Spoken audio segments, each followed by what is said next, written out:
Hello everyone, welcome to my channel. ఇప్పుడైతే మనం కాళీమాత టెంపుల్కి వెళ్తున్నాము.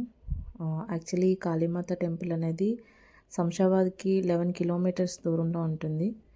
హైదరాబాద్కి అయితే 35 కిలోమీటర్స్ దూరంలో ఉంటుంది. యాక్చువల్ నేమ్ అనేది స్వర్ణశిల్పి వివేకానంద కాళీ మందిర్ అనమాట.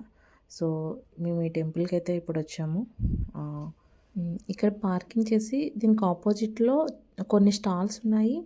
అండ్ అదేవిధంగా అక్కడ గోశాల కూడా ఉంది. అండ్ ఇదనేది లేక్ వ్యూ అనమాట. టెంపుల్ ఎదురుగానే లేక్ వ్యూ ఉంది.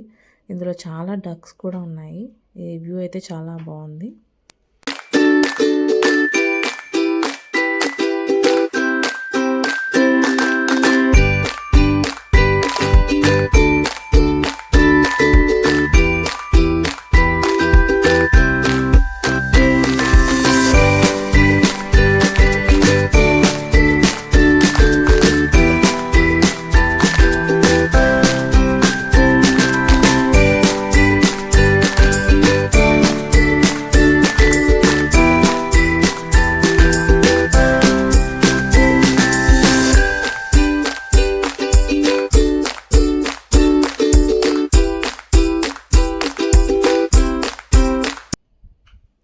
ఇప్పుడైతే మనం టెంపుల్లోకి ఎంటర్ అవుతున్నాం అండి.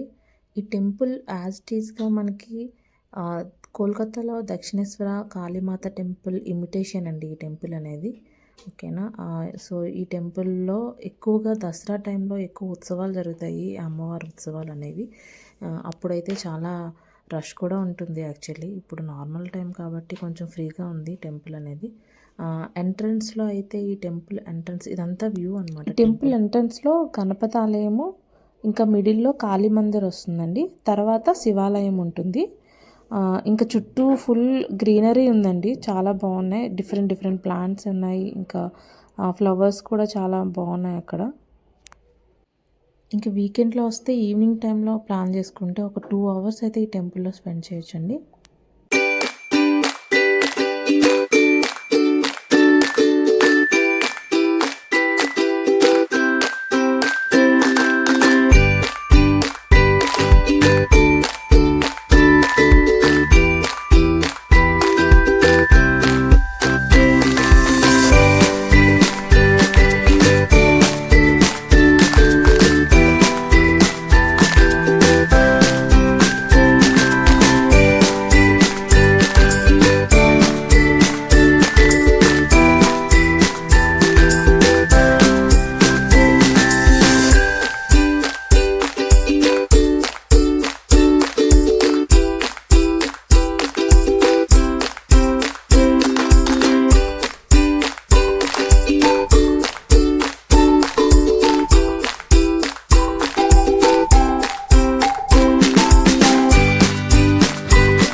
ఆపోజిట్లో అక్కడ శివపార్వతులని డిజైన్ చేసిందండి.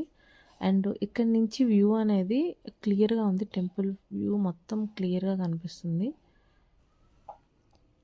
ఇక్కడ ఫొటోస్ తీసుకున్న తర్వాత ఇంకా ఈ టెంపుల్ అనేది ప్రహరీ డిజైన్ మొత్తం రామాయణం మహాభాగవతంతో మొత్తం డిజైన్ చేసిందండి. మేము ఈవినింగ్ టైంలో టెంపుల్కి వెళ్ళడం వల్ల ఆ క్లైమేట్ అనేది చాలా బాగుందండి. సో అక్కడ గ్రాస్తో మా పాప అయితే చాలా బాగా ఎంజాయ్ చేసిందండి.